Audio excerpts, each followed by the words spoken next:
Hi, and thanks for logging on to the Daily DVAR Halacha. And here's a brand new halacha for you, and it's for Tuesday, the 28th day of February, which is the second day of the month of Adar. Okay, we're getting closer to Purim. More laws about the actual reading of the Megillah. If you have two choices of where to hear the Megillah, at a little minyan that has, let's say, 15 people, or a nice, big, beautiful shul with 400 people, believe it or not, the halacha is that you should try to go to the bigger shul, all other things being equal, stay with me here, if both shuls are the same in pretty much every other respect, it's better to be at the bigger minyan because of a rule called Berov Am Hadras Melech. With more people, it's more glory to the king. We want to give glory to God, thanks to God, and broadcasting the great miracle of Purim, and that's going to happen much better when there's a multitude of people there at the event, and there's 500 people assembled to proclaim the greatness of God. That's a more beautiful event than 14 people just quickly doing it, the Megillah, in a basement.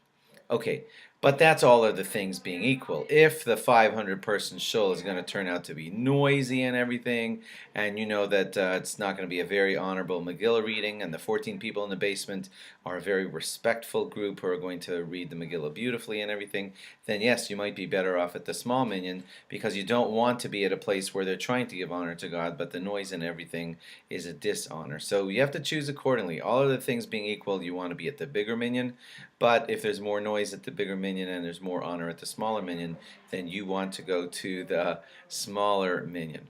Okay, also, you may or may not know this, but the Chazan, when he reads the Megillah at the shul only, I'm talking about where it's read in front of a congregation, then the appropriate thing to do is to have the Megillah all folded up.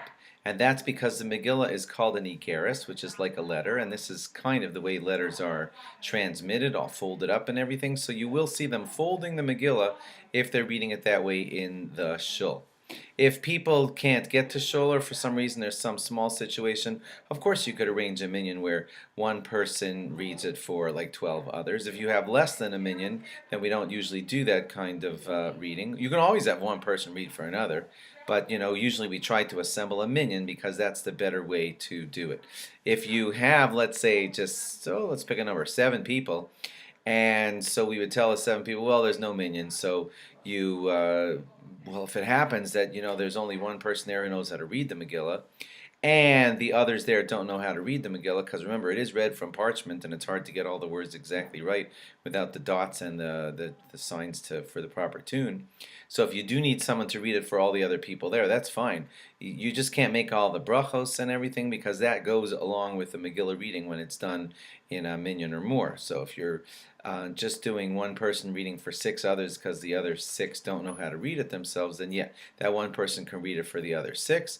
But all of the brachos, the ones that we do, usually they won't be all recited if you're at a small gathering of, let's say, just 6 people. Okay, and thanks for logging on. Log on again tomorrow for more. Bye-bye.